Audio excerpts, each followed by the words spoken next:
Here I have TECNO Pova 5 Pro, and today I'm going to show you how to take screenshot on this device.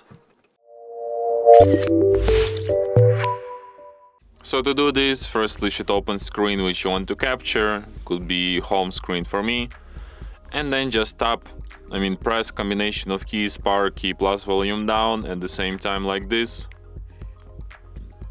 and the screenshot will be taken.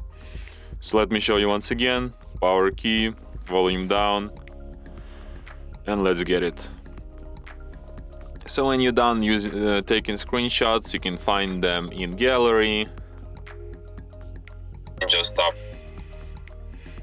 in the special screenshots section, and here they are. And from here you can share, edit, delete your screenshots, search with lens, or perform other actions from this list.